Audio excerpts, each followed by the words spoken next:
So the community working group is a group dedicated to the support and engagement of community groups and contributors aiming to leverage OpenStreetMap data and tools for positive social impact, humanitarian development impact. So yeah, if you are interested to join us or would like to know more about the working group, please go to the OSM wiki at bit.ly/communitywg.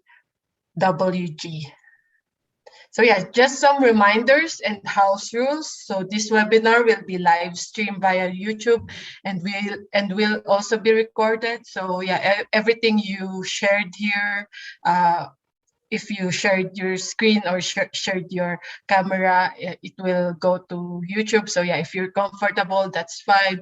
But yes, just so for everyone's consent.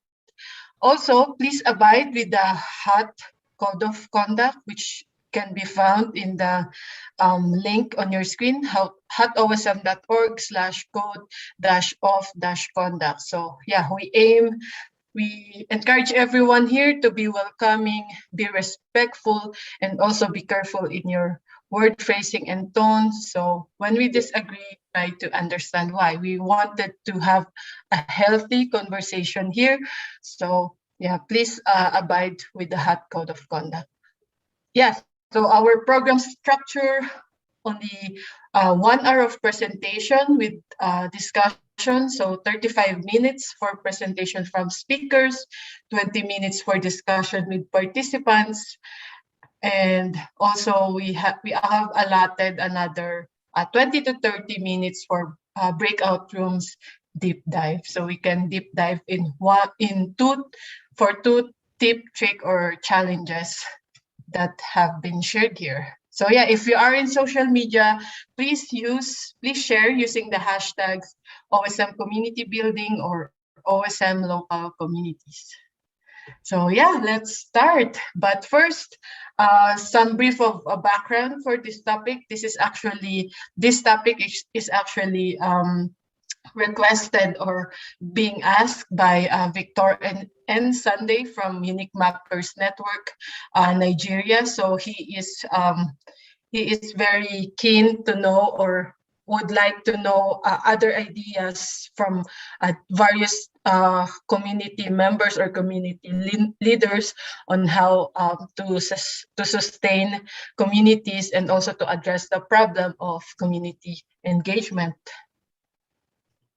So this webinar is actually a 2-session webinar. So earlier, we already conducted the first session, which focuses on starting a local OSM community. So right now, you're here, and we will be focusing on sustaining a local OSM community. Yeah, so let's begin. But yeah, first, some notes to the speakers. Please only speak for 3 minutes. We have embedded a timer to help you manage your time. And yeah, I will also keep the time. And yeah, when the clock reaches 30 seconds, please wrap up. Yeah, so let's begin. First one, we have pre-recorded talk from Muluba, who is from OSM RDC Butembo. So yeah, let's hear it from him. Can I have a Bonjour à tous. Moi, c'est Muluba Bienvenue. Je suis contributeur OpenStreetMap en RDC et dans une petite communauté locale à Butembo. Le fait de devenir contributeur OSM suppose la compréhension de ce que cela implique. L'acceptation d'adhérer à cette communauté de contributeurs OSM donne l'idée de participer à la mise à jour d'une base de données mondiale cartographique et de servir sa communauté état que volontaire. D'où le principe qui va entretenir ce que j'ajoute. Une très belle question. Cette question donne l'idée de la responsabilité à chaque contributeur qui adhère à une communauté.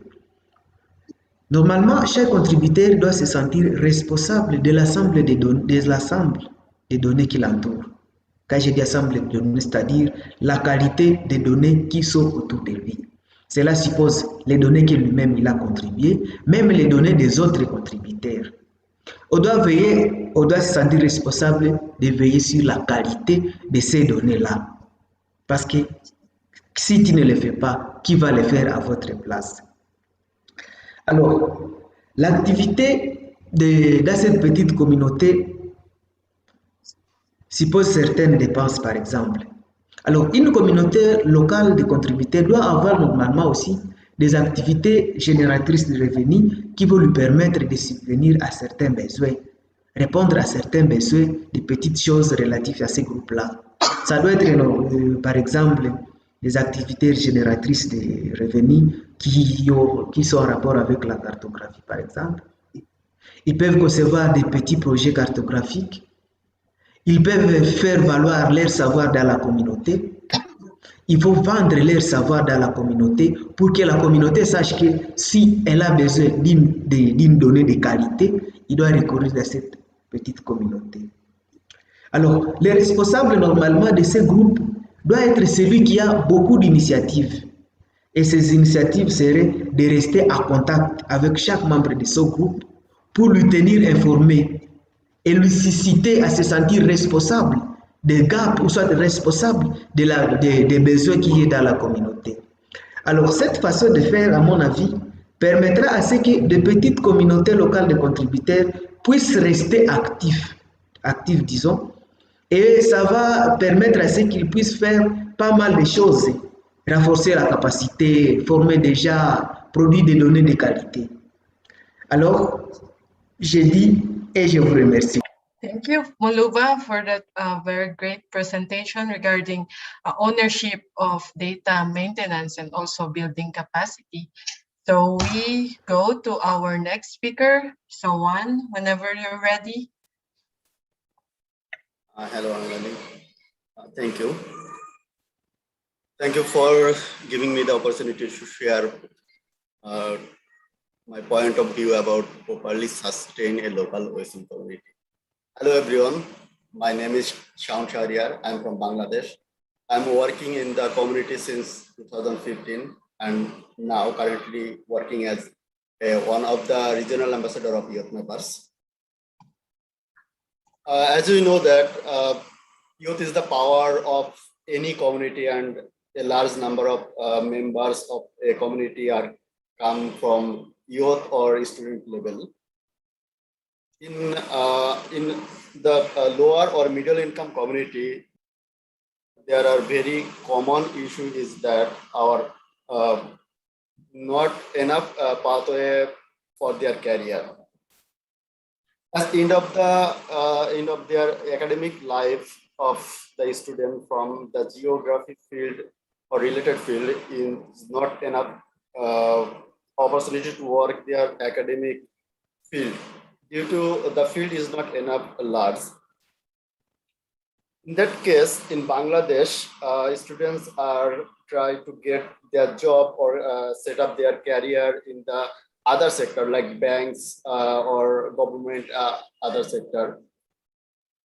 That's why I would like to say it is very important point to create career pathway to sustain local community.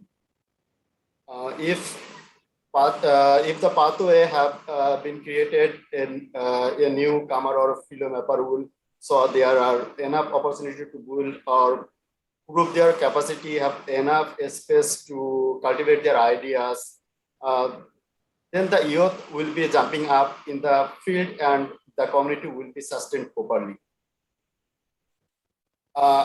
How can we make it possible? That is the question. I'm just sharing one of the point that is to make that is possible. We need a proper structured community that they engage their members in their local projects. Also, need to jump up the related local or international organizations who are working with OSM or use OSM data for their projects or products. For example, in Bangladesh, we have an organized community, and Bangladesh Open Innovation Lab is a private organization that is playing a supporting role to OSM and engage community members in their projects related to OSM. As a result, a number of members are positioned on their Missing Maps Global Leaderboard with their contribution to OSM. Bangladesh Innovation Lab is just a small organization that has done their tremendous job. Just imagine that. Just imagine that what will be, yes, Nali, just 30 seconds or more. Just imagine that what will be the happened when the local or international giant organization create this career pathway for their community members. So for the sustainable community, we need to create that pathway for the next generation of mapping. Thank you. Thank you, Sawan. Very insightful on how to create a sustainable path. So yeah, we go on to the next speaker, which is Miko. Miko, whenever you're ready. Me second. Okay. Hello, everyone. I'm Miko. I'm from the Open Mapping Hub Asia Pacific.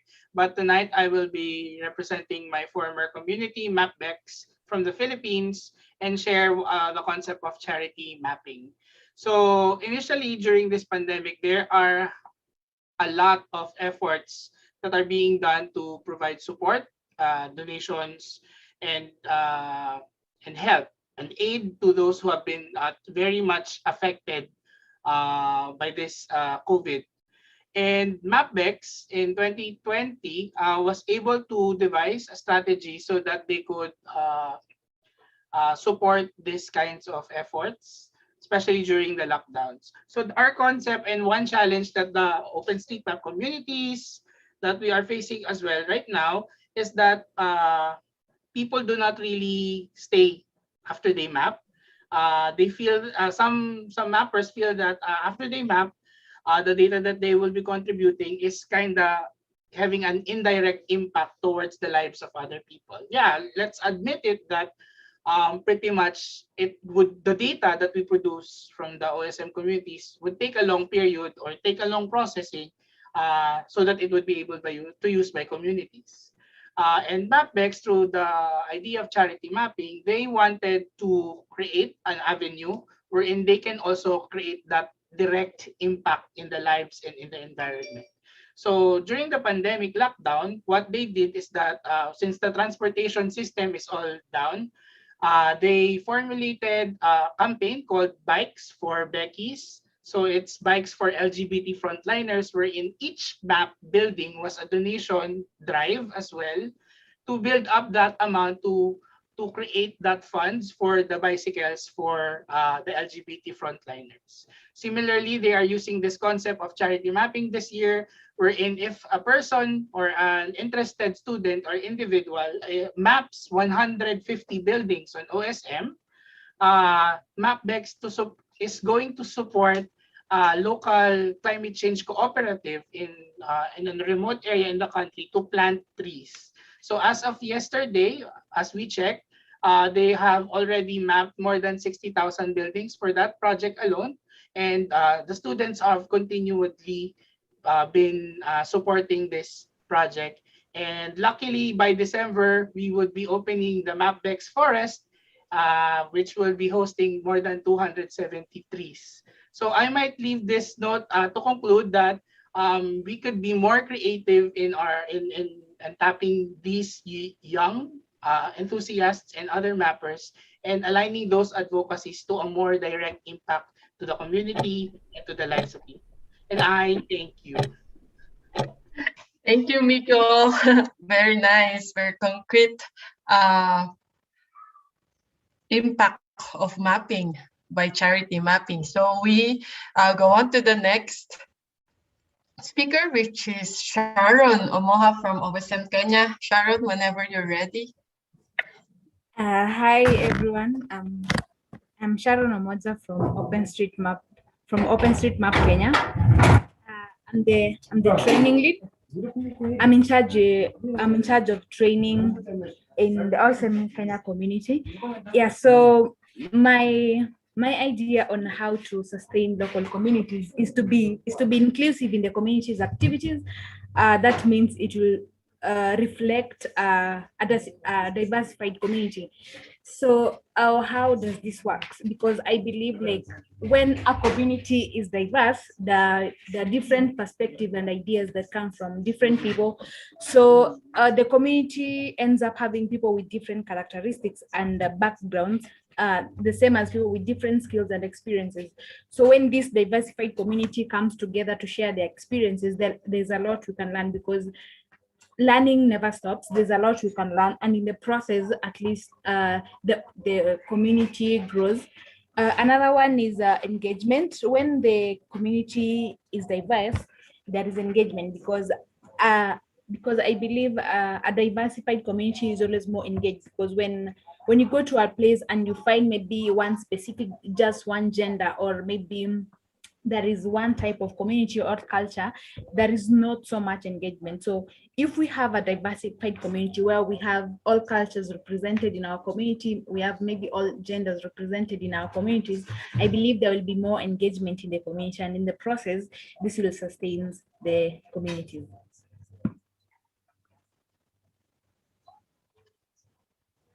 Thank you, Sharon. You still have 1 minute, but yeah, thank you. That was short and also comprehensive, about being an inclusive and focusing on diversified communities to have diverse perspective and engagement. Thank you. So we move on to the next one, Natalia from OSM Colombia, or Youth Mappers. Natalia, please. Thank you. Whenever you. Okay, thank you, Arnaline. Hi, everyone. My name is Natalia Ruda. I am from Brazil. I had been living in Medellin in Colombia for 7 years, where I started to collaborate with local OpenStreetMap community, OpenStreetMap Colombia, and also where I started to work with youth mappers, first as a coordinator of a local chapter, and currently as a regional ambassador for Latin American chapters. I am also a hot voting member, and today I want to share with you some tips about how to sustain a local community.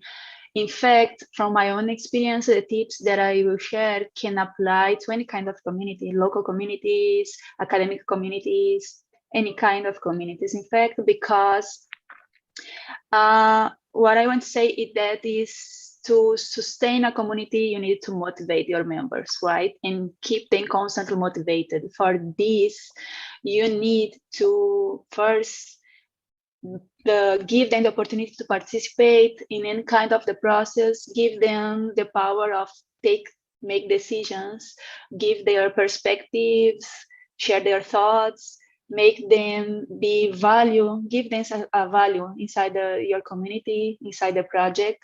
Also distribute responsibilities to all of your team in order to keep them also motivated, feel responsible, feel that the project pertaining to them, they pertaining to the project, this kind of relation that gives them the possibility to share, but also to receive.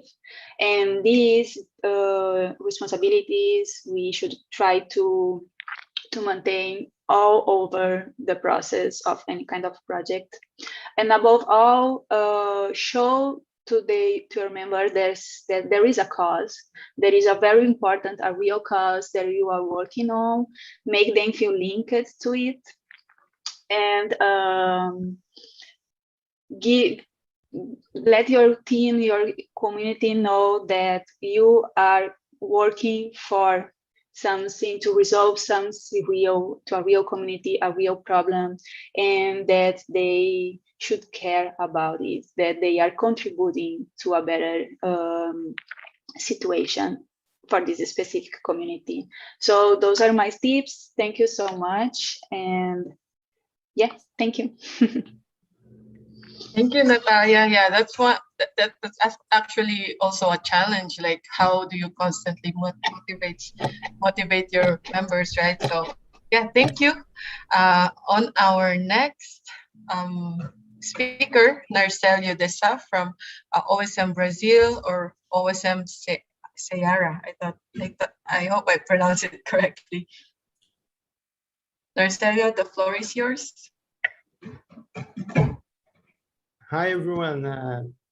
Hello, Arnali. Yes. Okay. Hi everyone. My name is Narcelio Dessa. I'm from Brazil too, and I'm very happy to be here and share a little bit of my experience in OSM communities. I have a little experience in building a local OpenStreetMap community in OSM Ceará. Is a state of Brazil. In this experience, the great challenges is engage the members and bring new users, new members to your communities. One thing that I learned in most of training in the presentations about OpenStreetMap in universities and public institutions is the best way to bring new members to your communities is show that OpenStreetMap is not just another map in the web, but the OpenStreetMap is a great geospatial tool. If you can use OpenStreetMap for development projects in the local and the global scale. So this is a great difference when I make a presentation about OpenStreetMap. It's a great news for new users. So this is important for new users when we teach us how to use the ecosystem of OpenStreetMap and how can use the OpenStreetMap data for generate value for development projects in the local level. So you can learn, you can teach us how download the data, how use QGIS, for example, or UMap in the internet for create in visualization your data in projects.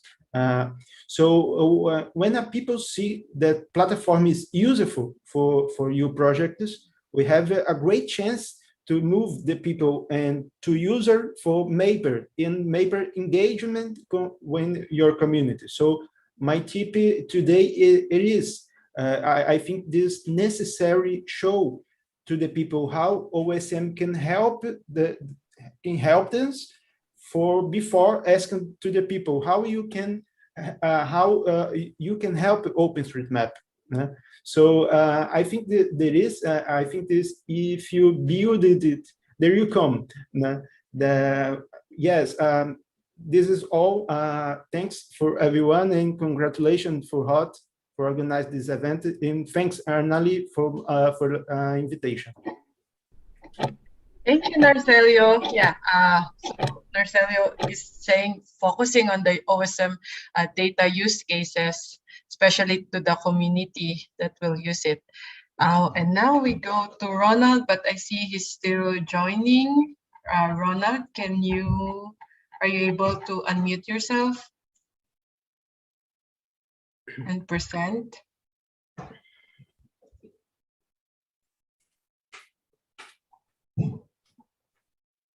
Okay, maybe we'll go back to Ronald again later. We'll go to the next one, which is from Jaria from OSM the Gambia and Youth Mappers. Jaria, whenever you're ready. Hi, I'm ready. Good afternoon, Hello. everyone. Yeah. Hello, Yes. Somebody's speaking. Yeah, Ronald will come back to you later. Can I go ahead? Yes, Jaria. Oh, hi. I'm so happy to be here. So if you hear, my name is Jaria Tijalo. I'm from OSM Gambia and also the Youth Mappers. If you're already here and you build a community, that's a thumb up. Congratulations. now we're just going to give you tips on how to sustain that. So one of the things that work for us is to localize the map as much as possible. I know many people, like the OSM is very wide. There's so many people mapping different things, but it's always important to localize it to your community.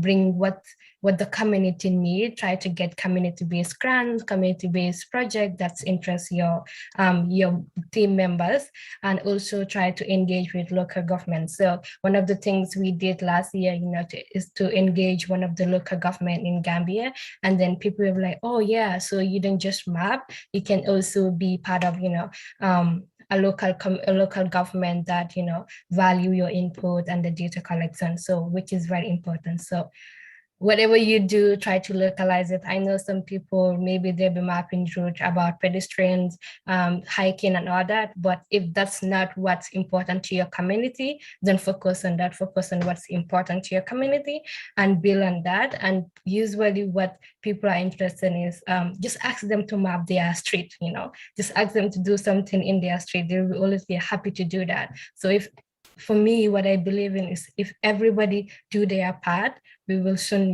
meet a part that everybody's doing something. So yeah, that's my tip. Thank you. Thank you very much, Jaria, localizing the map. We move on to our next, Abdurrahman from OSM Libya. Please take the stage. Thanks a lot. Hello, everybody. My name is Abdurrahman Al-Furjani from OSM Libya. I'm a PhD student at the University of Lille in France. Thank you, Arnali, for the invitation. Special thanks to the working group. Here's some direct tips, tricks, and challenges about OSM community building.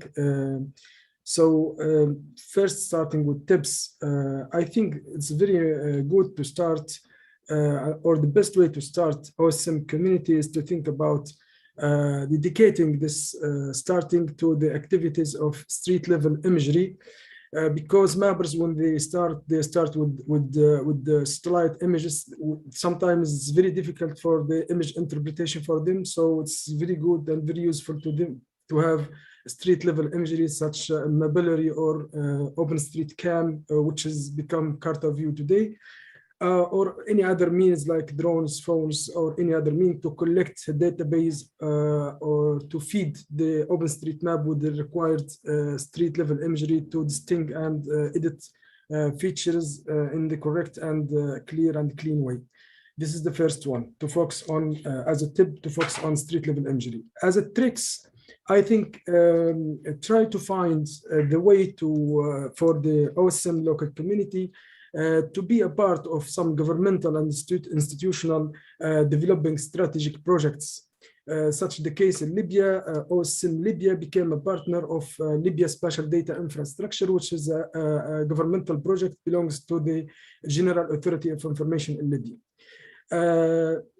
Another trick, try to be double volunteering, or to do double volunteering means that be a volunteer with another related activities or initiatives that could support OSM community even in direct way, direct or indirect way. Challenges.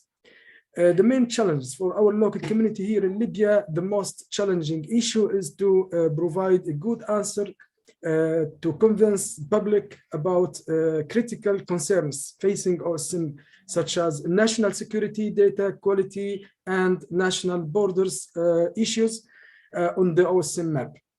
Another challenge is to, for us, especially here in Libya, the absence of postal addressing coding system and problems of internet connections and general security in the country.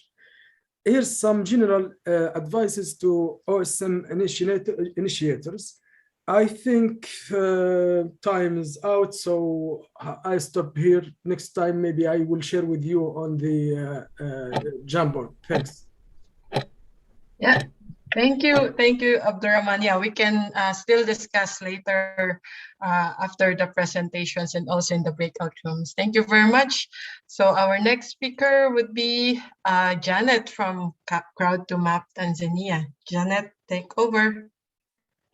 Thank you, and thank you to all of the great tips so far. So Crowd to Map has been going for nearly 6 years now. We have around 20,000 volunteers, around 16,000 online volunteers. And so for them, we've tried to keep them motivated, and many people have been with us for the last 5 years.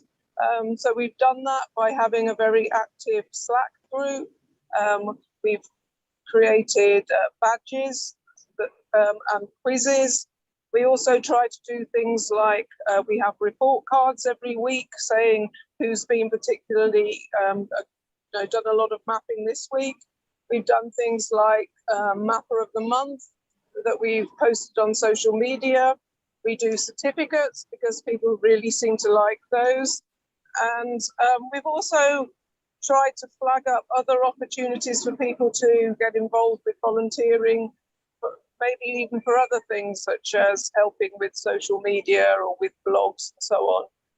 We've also tried to do blog posts around many different activities and help and asking other people to write blogs for us. And in terms of the field mappers in Tanzania, they're quite a different group. The online mappers generally have very good internet connections. They have a laptop, etc. Whereas the community mapping groups in Tanzania very often don't have such good connectivity. So we try to find other ways to work with them. So we, rather than using Slack, we would more often use WhatsApp. Also, as has been mentioned before, we try to really work with communities so to help to empower them and to give them the digital skills to map the things that are important for them. So, for example, one of the things that we work a lot with activists working against female genital mutilation, and they've estimated that better maps have helped protect over 3,000 girls from being cut. But we've also worked with other groups such as Red Cross, Peace Corps, and obviously youth mappers that we work with very, very closely. We also try to build up links with networks of other NGOs across Tanzania. And some of those have very different problems that they want to map. For example, many schools want to map how far particularly girls need to walk to school, because that, if they know where the villages are in relation to the school and how long girls have to walk, then that's a good map for helping to say that they need to demonstrate to donors that they need a girls' hostel, but also to select the girls that are most at need. And we try to work with local governments in many different aspects. For example, so recently, local government wants to work with us to do land cadastres. And similarly, we've done things around water points and so on, and tracking progress towards the SDGs more generally. So those are some of the tips. Yeah, thank you very much, Janet.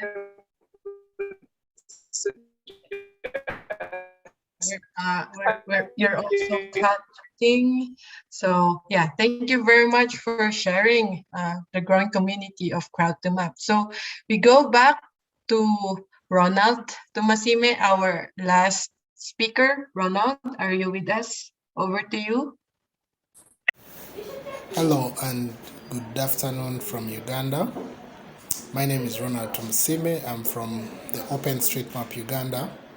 I'm very glad to be here today to present to you about some of the tips and tricks and some of the challenges that we experience at Map Uganda that have enabled us to successfully sustain the OSM community in Uganda.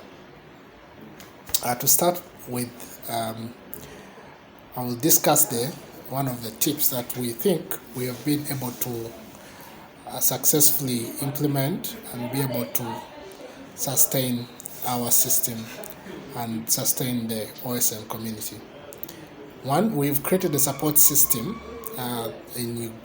amongst our OSM community, where we support organizations, small organizations, students organizations that are ecosystem in the mapping system here in Uganda.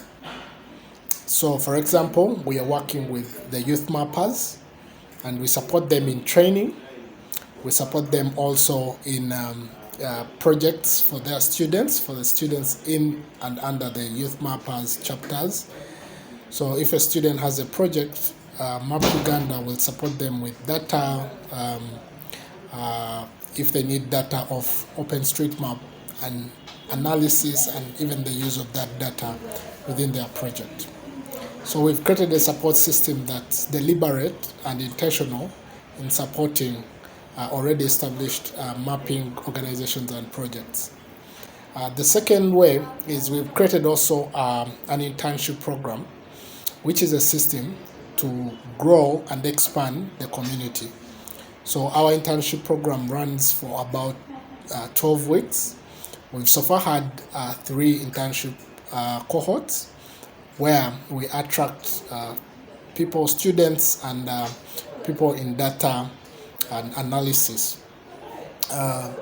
We've attracted so far about 500 students and individuals that have participated in our projects and the internship program. These are mostly scientists, data scientists, and GIS personalities who would like to use and put in practice the data that is collected on OSM platforms. So, Ronald, thank you. Yeah, we heard from our 10 awesome speakers, and now we're opening the floor for everyone to speak or any questions to the speakers or questions to the group. Please feel free to do so. I think we have a very good chat or conversation in the chat. So yeah, if anyone would like to raise something, please feel free to do so.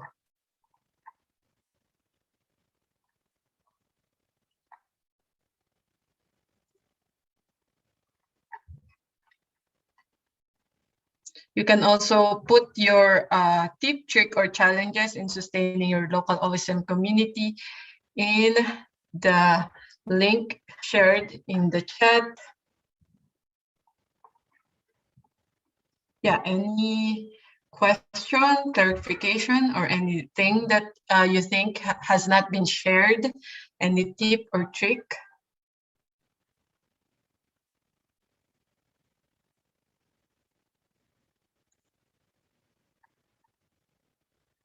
Yeah, so if no one is, then I can read some of the new tip, trick, or challenges that has been shared via the Jamboard. So first one from Luis from Mexico. So mapping zones of flood risk in Mexico and Middle America. Do you have, would you like to expand that or share that if you're happy?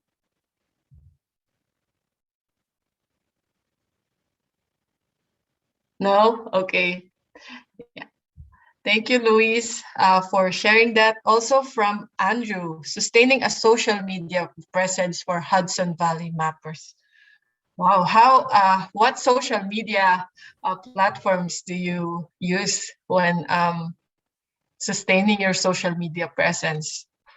Earlier in the first session, there's someone who said TikTok. Yes? Oh, hi, I'm Andrew. I'm a junior at Vassar College in New York, and I am the social media manager for our Youth Mappers chapter, which is Hudson Valley Mappers. And we're mostly active on Instagram. But the page has been dormant for a couple months because it's been our summer vacation. So I'm hoping that I can make some new posts, and I'm trying to get our engagement up for the new incoming class. I haven't thought of TikToks though. That might be a good idea. Yeah, I heard Crowd2Map will go to TikTok soon. We'll be on TikTok soon. Yeah, anyone who would like to also share about something about that, their social media presence, any tip or trick that you can share to sustain your social media presence and also to engage the community?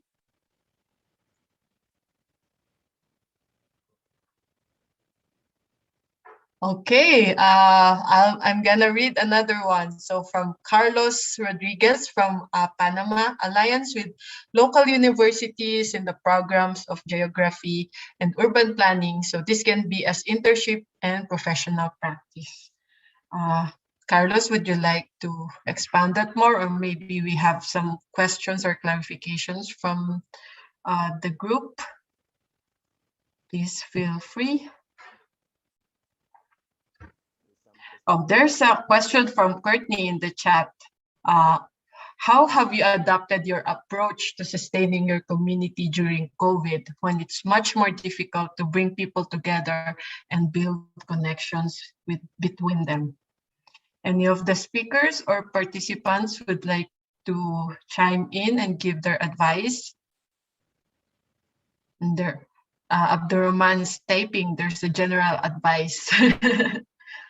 Anyone here who missed physical? Hello, yes? I'm going for that. Go on. Yep. Yeah. In Bangladesh, I'm working with youth mappers that you know that, and last year during this COVID situation, it's really difficult to connect with the local mappers or local students. That's really very difficult. That was really very difficult. But for me, I arranged some series workshop for the community, for the students and members from of the communities. That was my approach to sustain the local community or students during this COVID situation. That's it. Thank you, Soan. Any other ideas, tip or trick? I would like to add something. Thank you. Well, first, before COVID, as I was working in academic community, one thing that we always try to do in each project to engage students, motivated them, where we tried always to go in a trip to the field, bring our students to meet the community, to understand their reality. Like this, they could create this link and feel engaged, understand the cause, as I was talking before. And during COVID times, we tried to maintain the human aspect. I mean, we always try to keep our cameras on in our meetings, to see each other's face, to have time to ask how things are going, how are you facing some problems. Also, we have a very active community in WhatsApp, a chat, that we try also to have space for funny things, a kind of way to like liberate stress. And with local communities were a little bit more difficult, right? During pandemic, we try to keep contact with them by telephone. Not even easy. We know sometimes we had to charge a leader number to have the way to contact them. This is also a good tip. Send charge numbers of their local community to have the way to keep in contact with them. Yeah. Thank you. Yeah, thank you, Natalia. Very nice. Anyone who has any other suggestions. I think now that we're like most of us are working from home or are staying from home, it's really easy to connect to the internet if you have the bandwidth and also the connection. I think for online community managers here, how did you incentivize or how did you try to break that barrier of internet connectivity? Did somebody here try to try to thin that or try to address the internet connectivity problem? Any ideas or any thoughts? Please feel free to talk via voice or chat. I see some chats here from Abdurrahman. So the ideal way and best roadmap to start OpenStreetMap community is to have a clear roadmap for the community building. Wow. Would you like to expound that, Abdurrahman? Yeah, thanks. So starting with no roadmap, it's not a good way to start. I think to have for short, medium, and long-term convenience plans to the community, and to prepare good answers for each critical questions that may be exposed by community itself or the society, because the society, they don't care about getting a complete map, but they care about the advantages and the added value and the problems solved by this map. So we have to prepare a roadmap with the best practices, with the good knowledge, good skills, enough knowledge about the tools that give us the experience and the awareness how to answer such a critical question. And the ideal way, I think, to prepare a good roadmap from the beginning. Mm-hmm. Yeah, thank you so much, Abdurrahman. And I think also you chatted about collaborating with government institution. Do you mean like institutionalizing the use of OSM or the use of open data? I think by experience now, every single institution or governmental sector, they are in need for data from OpenStreetMap, from crowdsourcing. But data need to be cleaned. We have to pass through data mining first to clean data and to tell people this is the good data that you can use. But as it is in the stats, they can't use. They have to process the data to be used. When they found this obstacle, they go not to the quantity of the data, they talk directly about the quality of the data. So they are afraid. We have to convince them with the best practices and good cases to show them that's good, you can use it. If you permit me, I can share screen to show something very fast in 1 second. May I? Okay. Yeah, sure. So one of the cases that we convinced our local and official government stakeholders, they start making a sort of partnership with OSM local community in Libya. So during the security problems last 2 years in Libya, so we had a very critical time about the municipal solid waste collection in Libya, especially in the capital. So our mappers and our street level imagery collectors, they collect enough data to detect where are the solid waste, our municipal solid waste spreaded, and connected directly from the application of Carta View. Then we map them on OpenStreetMap. Then we develop artificial intelligence, machine learning codes. We train our model and we detect garbage on the roads. then municipalities, they can get use of this application. So they see a real case that convince other parties and other stakeholders to know the added value of OpenStreetMap and the data of OpenStreetMap if get treated well with a good way and represented in a good way. So we have show that also not OpenStreetMap, not only mapping, but it could be go to AI, artificial intelligence applications and research topics and very rich application domain extensions that lead to social good and develop the community with very sometimes zero cost. Yeah, thank you for sharing, Abdurrahman. Yeah, very great. Thank you for sharing your journey, your project with us from the field to AI mapping. Wow. Also, I see something from the chat on how to address the internet problems is to use offline mapping tools and also low bandwidth chat rooms like Telegram and WhatsApp. Also, there's OSM offline platform. Yeah, building your own training program. Has anyone built a training program? Oh, I see someone who, Sharon, did you raise your hand? Would you like to speak?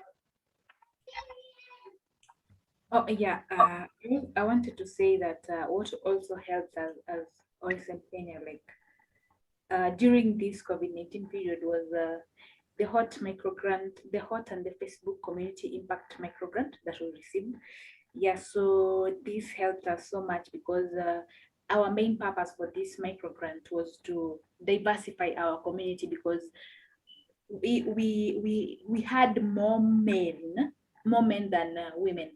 So we created a project idea around women that was mapping health facilities that relates to women, that is the reproductive facilities, the antenatal facilities and all that. So I think with this we had over 30 women joining our community and mapping on OpenStreetMap. So for now, at least we have a diversified community. Now we don't have like more men than female. So the projects that we worked on as part of the microgrant also helped us.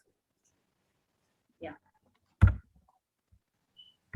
Yeah, thank you, Sharon. Thank you, everyone, for the great discussion. So we will be launching the poll so we can go to the breakout rooms and have some deep dive on the tips and tricks that has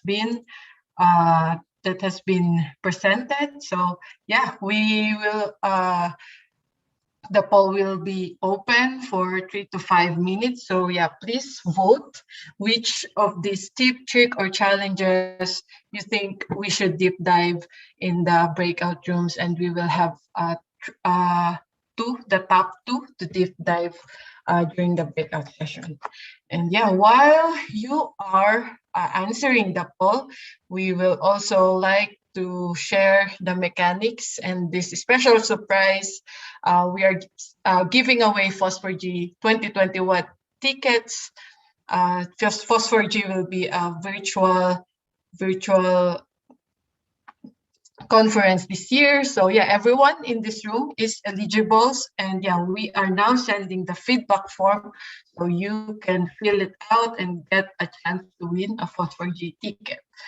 We would also, of course, like to hear what you think about the webinar, how we can improve it, and what we did good. So yeah, raffle will be done next week, next Tuesday during the community working group meeting. So everyone is invited to join and witness the raffle, and we will also be recording it. So yeah, if you indicate your email address in the feedback form, we will invite you. We will send you a Google Calendar to join the community working group meeting this Tuesday, and also yeah, we will be raffling the winners. So yeah, the winners will be announced via official community working group platforms, the mailing list, matrix, and the community working group forum. And the winners will also notify via their email. So we will be giving a total of 6 tickets for participants, 3 from the participants of session 1 and 3 for the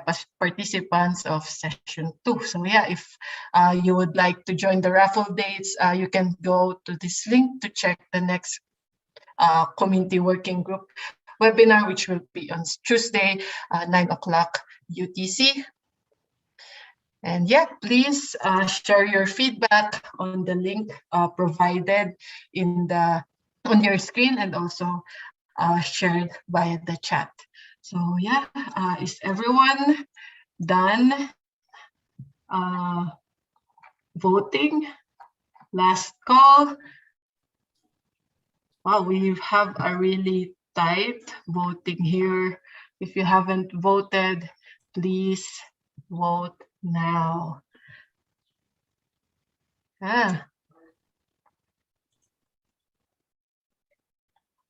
Okay, we have a tie at top 2. So if you haven't voted yet, please vote now.